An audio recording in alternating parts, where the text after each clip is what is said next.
नमस्कार दोस्तों, स्वागत है आपका इस वीडियो में। इस वीडियो में हम लोग कम्युनिटी हेल्थ नर्सिंग जो टॉपिक है बीटीएससी के द्वारा डिफाइंड टॉपिक है, उसका आगे का क्वेश्चन हम लोग देखने वाले हैं। तो जो भी कैंडिडेट बीटीएससी 10,709 एएनएम की तैयारी कर रहे हैं, उन सारे कैंडिडेटों के लिए ये टॉपिक बहुत ही महत्वपूर्ण है, क्योंकि इस टॉपिक से ईजी क्वेश्चन और अच्छे क्वेश्चन पूछे जाते हैं। ऐसा नहीं कि एक और दो क्वेश्चन आपको देखने को मिले, ज़्यादातर क्वेश्चन आपको इस टॉपिक और मिडवाइफरी से देखने को मिलते हैं। तो इस टॉपिक से भी सारे हम क्वेश्चन वीवीआई जो भी क्वेश्चन है वो सारे क्वेश्चन को करेंगे। तो हम लोग लगभग 100 क्वेश्चन तक कर चुके थे। इससे आगे का क्वेश्चन आज हम लोग कंटिन्यू करते हैं। तो चलिए हम लोग स्टार्ट करते हैं और आज का हमारा सेशन, और जिसमें कि हम लोग जितना क्वेश्चन कर चुके थे उससे आगे का क्वेश्चन हम लोग देखते हैं। साथ ही आप लोगों को लिखना न पड़े, इसके लिए आप लोग ये पीडीएफ ज़रूर ले लें। और पीडीएफ के लिए आप लोग इस नंबर पर 7050872996 इस नंबर पर आप व्हाट्सअप करें, आपको पीडीएफ मिल जाएगा।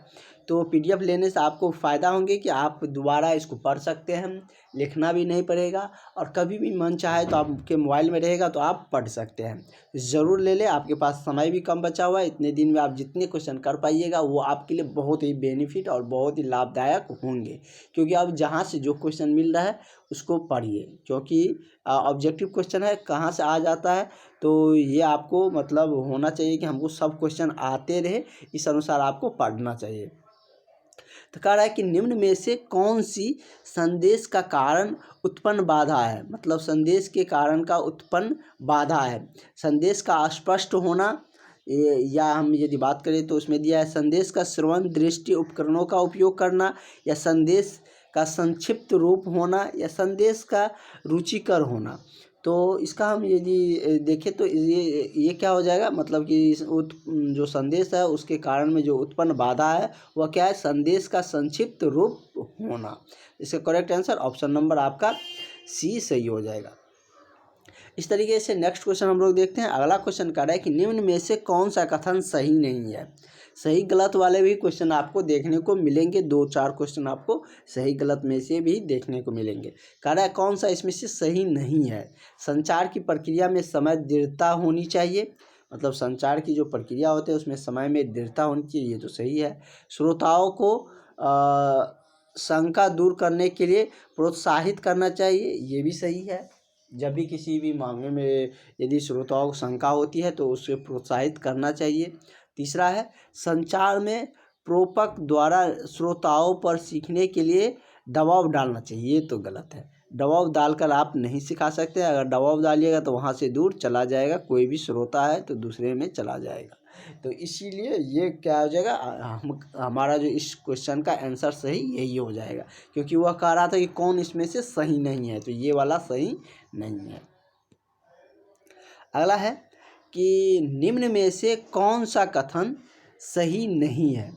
ये आपसे पूछे जा रहा है कि निम्न में से कौन सा कथन सही नहीं है। तो ये भी हम लोग देख लेते हैं।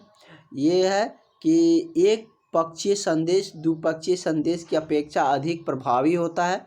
जो एक पक्ष का संदेश होता है वो दो पक्ष की अपेक्षा अधिक प्रभावी होता है, ये आपसे पूछे जा रहे हैं। तो ये तो गलत है, मतलब दोनों पक्ष का संदेश रहेगा तो वही ना अधिक प्रभावी होगा। तो यहाँ पर हमको यही मिल गया, तो ये आपका सही हो जाएगा।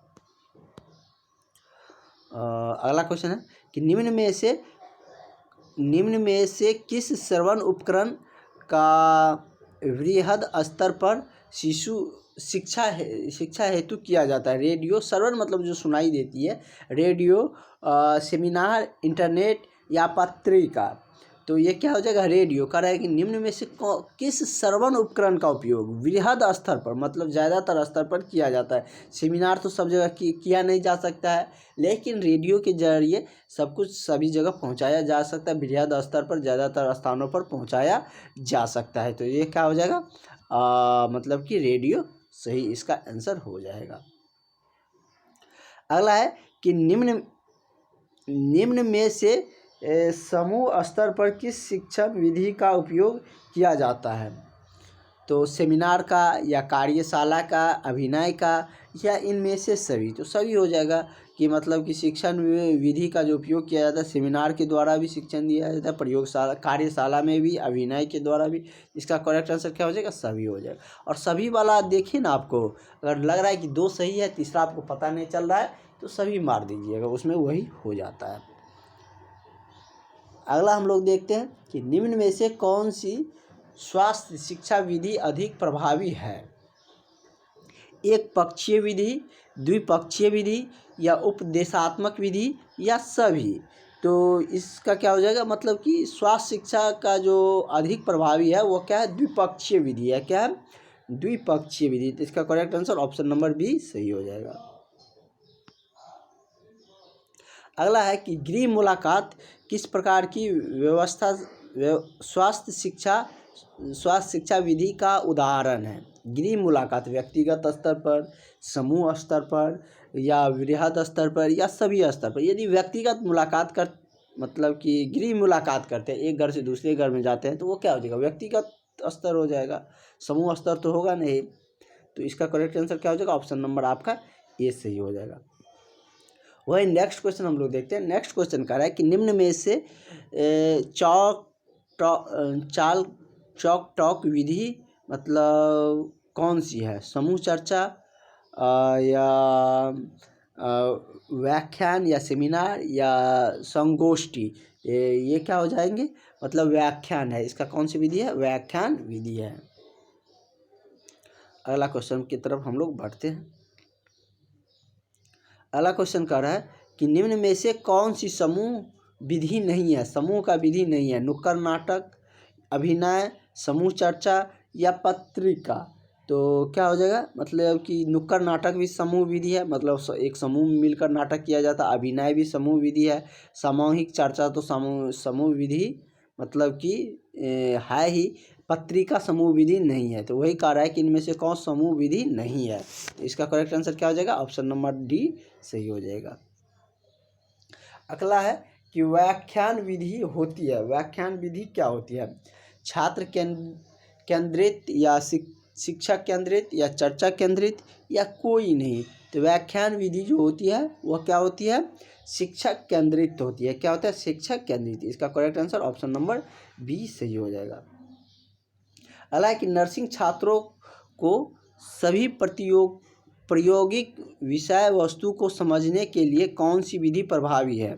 तो नर्सिंग छात्रों को सभी प्रायोगिक विधि को समझने के लिए जो प्रभावी है वह क्या है? तो डेमोन्स्ट्रेशन है। क्या है? डेमोन्स्ट्रेशन। तो इसका correct answer option number B सही हो जाएगा। अगला है कि वृहद स्तर पर कौन सी शिक्षा विधि उपयोग में लाई जाती है? तो वृहद स्तर पर हम यदि देखें तो वो कौन सी है? रेडियो भी, टेलीविज़न भी, इंटरनेट भी। तो इसका करेक्ट आंसर क्या हो जाएगा? सभी हो जाएंगे। वही नेक्स्ट है कि निम्न में से किस एवी एड्स के संचालन विद्युत का आवश्यक नहीं है? ओवरहेड प्रोजेक्ट, टेलीविज़न, या फ्लिप चार्ट, या सभी।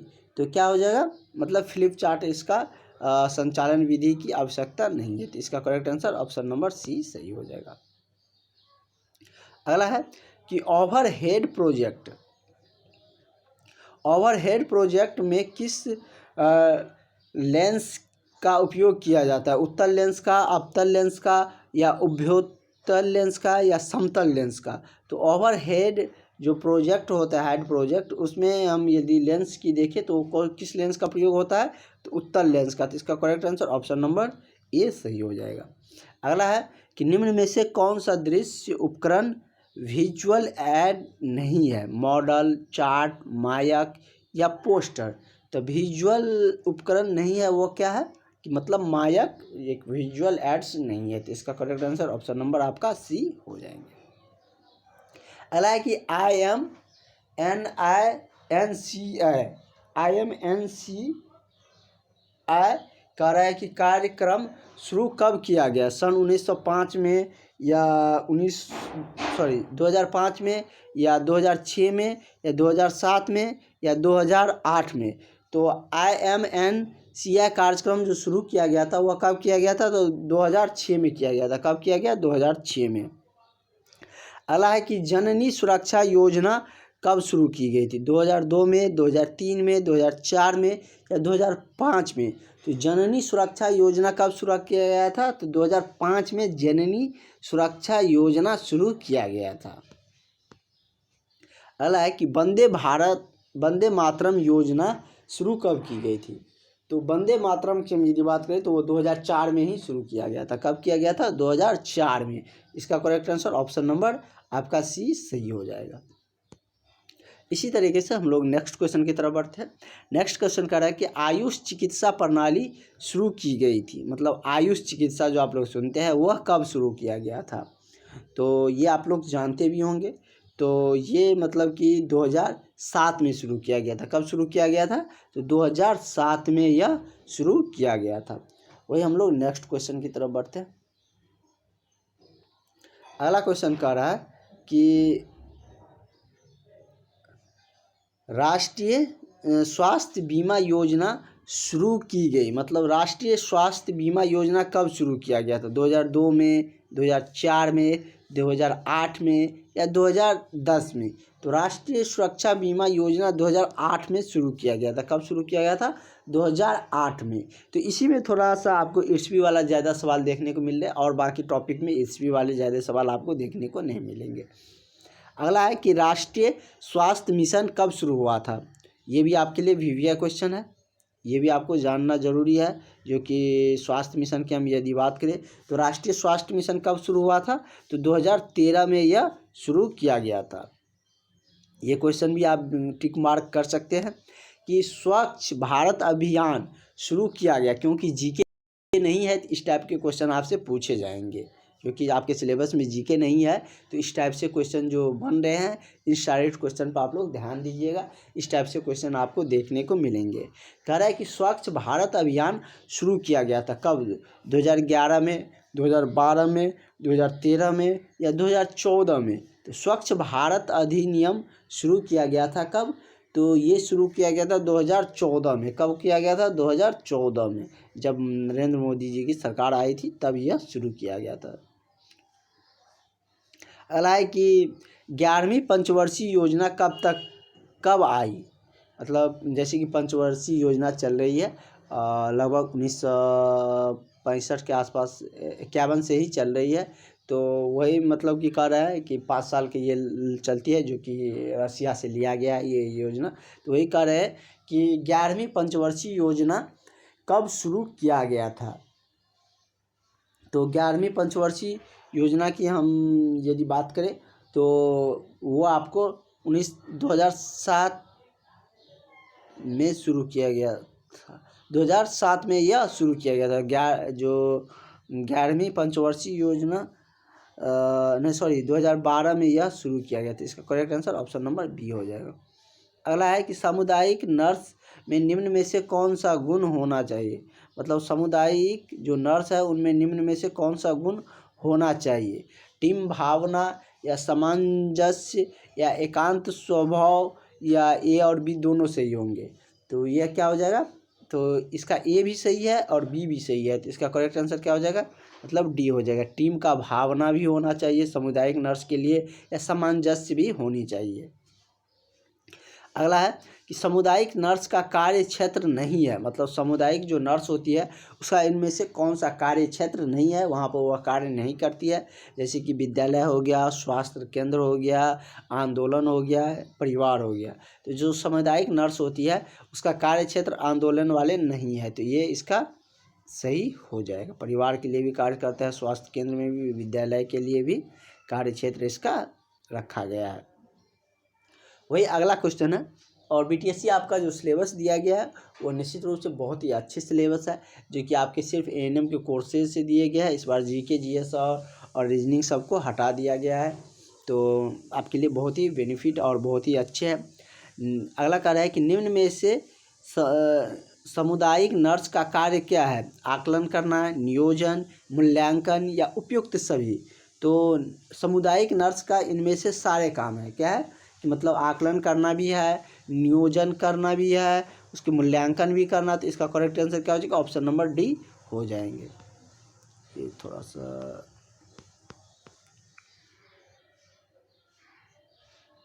नेक्स्ट क्वेश्चन की तरफ हम लोग बढ़ते हैं।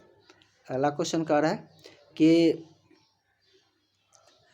नर्सिंग प्रक्रिया किस प्रकार की प्रक्रिया, वैज्ञानिक या उद्देश्य या चरणबद्ध या उपयुक्त सभी। तो नर्सिंग की जो प्रक्रिया है वो किस प्रकार की, वैज्ञानिक भी है, उद्देश्य से भी ये चलाया जाता है, चरणबद्ध तरीके से भी चलता है। तो इसका करेक्ट आंसर क्या हो जाएगा, ऑप्शन नंबर डी सही हो जाएंगे। और आप देख सकते हैं इसमें बहुत सारा इजी क्वेश्चन है, आपको देखने से लग रहा है, पढ़ने से ही पता चल जाएगा कि नहीं ये क्वेश्चन का आंसर ये होंगे। तो आपको बताए थे कि ये टॉपिक आपके लिए बहुत ही स्कोरिंग टॉपिक है और इस टॉपिक में आपको ध्यान केंद्रित करके पढ़ने होंगे। नर्सिंग योजना का सिद्धांत है क्या, स्पष्ट एवं लिखित या सतत या लक्ष्यों का अनुरूप या अनुरूप निर्धारण या उपयुक्त सभी। तो नर्सिंग योजना का जो सिद्धांत है वो क्या है, इसका भी सही हो जाएगा, मतलब सभी हो जाएगा, स्पष्ट एवं लिखित भी, सतत भी, लक्षणों का अनुरूप निर्धारण भी। तो इसका करेक्ट आंसर भी क्या हो जाएगा, ऑप्शन नंबर आपका डी हो जाएंगे। अगला क्वेश्चन हम लोग देखते हैं। अगला क्वेश्चन कह रहा है कि सामुदायिक नर्सिंग प्रक्रिया में किस चरण में जनसंख्या घनत्व या पर्यावरण संबंधित जानकारियाँ प्राप्त की जाती है। नर्सिंग निदान या नर्सिंग योजना या नर्सिंग आकलन या नर्सिंग क्रियान्वयन। तो इसका क्या हो जाएगा, आपका जो करेक्ट आंसर है वो क्या हो जाएगा, नर्सिंग आकलन हो जाएगा, ऑप्शन नंबर आपका सी सही हो जाएगा। वही नेक्स्ट क्वेश्चन की हम लोग बात कर लेते हैं। नेक्स्ट क्वेश्चन कह रहा है कि नर्सिंग योजना जो नर्सिंग प्लानिंग है निम्न में से किसके आवश्यकता नीड मॉडल पर आधारित है, मॉसले, ऑक्सफोर्ड या मैकाइवर एवं पेज या इनमें से कोई नहीं। तो नर्सिंग योजना जो आधारित है वो किस पे है, मैस्लो जो है उसके मॉडल पर यह आधारित है। तो इसका करेक्ट आंसर क्या हो जाएगा, ऑप्शन नंबर आपका ए सही हो जाएगा। नेक्स्ट क्वेश्चन की बात कर लेते हैं हम लोग। नेक्स्ट क्वेश्चन कह रहा है कि स्वास्थ्य आकलन का तात्पर्य क्या है। तो स्वास्थ्य आकलन का तात्पर्य जैसे कि दिया गया है, मूल्यांकन करना या आंकड़े एकत्रित करना, देखभाल करना या इनमें से कोई नहीं। तो स्वास्थ्य आकलन का जो तात्पर्य है वो क्या है, आंकड़े एकत्रित करना। क्या है, आंकड़े को एकत्रित करना। तो इसका करेक्ट आंसर क्या हो जाएगा, ऑप्शन नंबर बी सही हो जाएगा। अगला है कि निम्न में से स्वास्थ्य आकलन की विधि नहीं है। इनमें से कौन स्वास्थ्य आकलन की विधि नहीं है, परिश्रवण या स्पर्श परीक्षण, आघात करना या इनमें या कोई नहीं। तो इसका क्या हो जाएगा, मतलब कि कोई नहीं, परिश्रवण या मतलब कि ये भी नहीं होंगे, स्पर्श परीक्षण भी नहीं होंगे, आघात करना भी नहीं होंगे। तो इसका correct answer option number D हो जाएगा।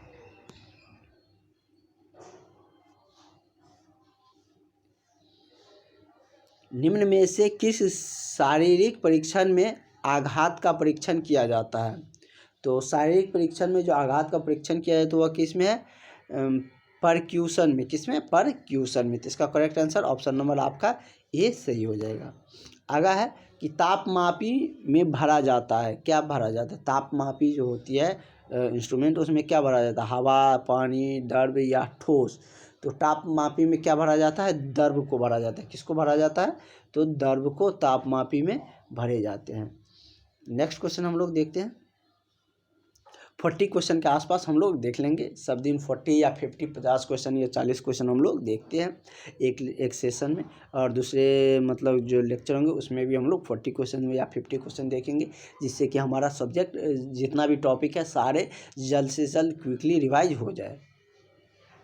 स्वास्थ्य व्यक्ति का सामान्य तापमान क्या होता है। जो स्वास्थ्य व्यक्ति होता है उसको कितना होता है, जैसे सेल्सियस में कहे या फ़ारेनहाइट में कहे। फ़ारेनहाइट में हम यदि बात करें तो 98 डिग्री फ़ारेनहाइट, सेल्सियस में 37 डिग्री सेल्सियस होती है।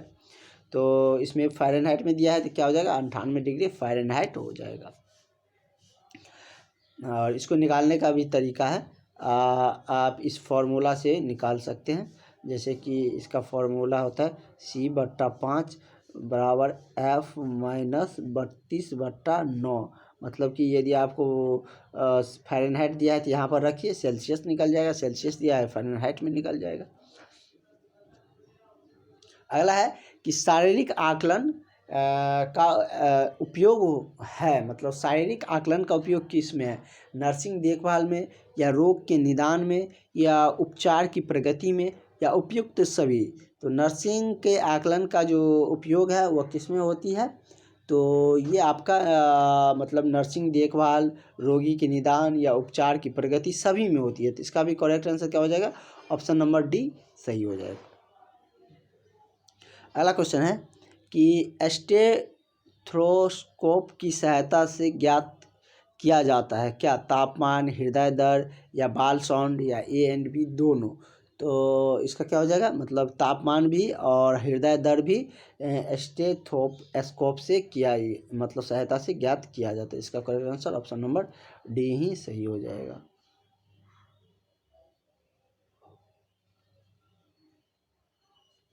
अगला है कि निम्न में से फोमिट जनित संचरण किस प्रकार की संचरण है?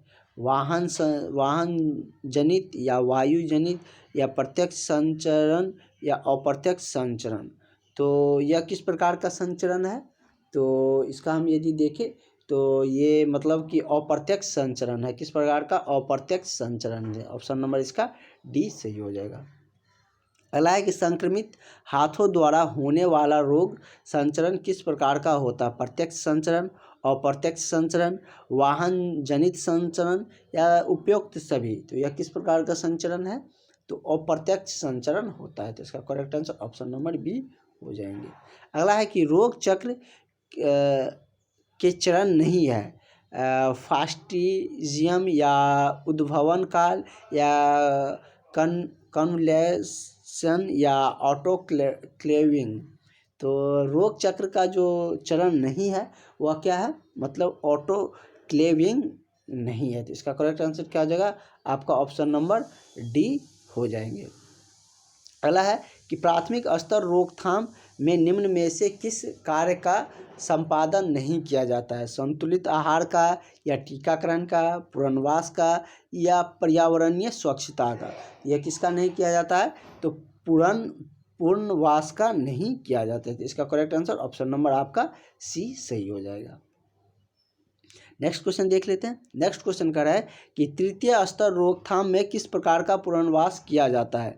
चिकित्सीय पुनर्वास, या मनोवैज्ञानिक पुनर्वास, सामाजिक पुनर्वास, या उपयुक्त सभी।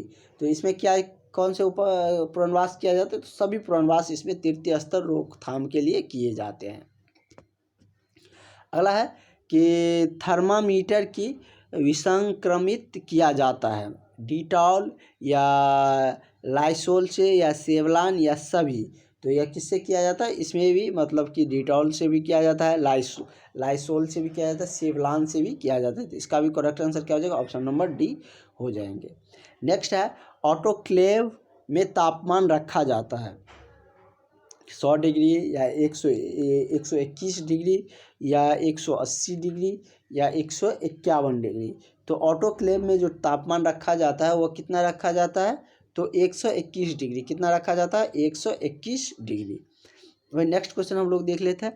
ऑटोक्लेव विधि है जिसमें रखा जाता है उच्च तापमान एवं निम्न उच्च ताप या निम्न दाब, या उच्च ताप या उच्च दाब, या निम्न ताप या निम्न दाब, या निम्न ताप या उच्च दाब। तो ऑटोक्लेव की जो विधि है उसमें क्या रखा जाता है? तो उसमें मतलब उच्च ताप और उच्च दाब को रखा जाता है। तो इसका correct answer option number B हो जाएंगे। तो इस तरीके से हम लोग बहुत सारे क्वेश्चन को आज देखे हैं, लगभग 45 क्वेश्चन को देखे हैं। और नेक्स्ट सेशन होंगे उसमें भी हम लोग 50 क्वेश्चन 50 के अराउंड देखेंगे, जिससे कि आपका सिलेबस जल्द कवर हो जाए। Thank you.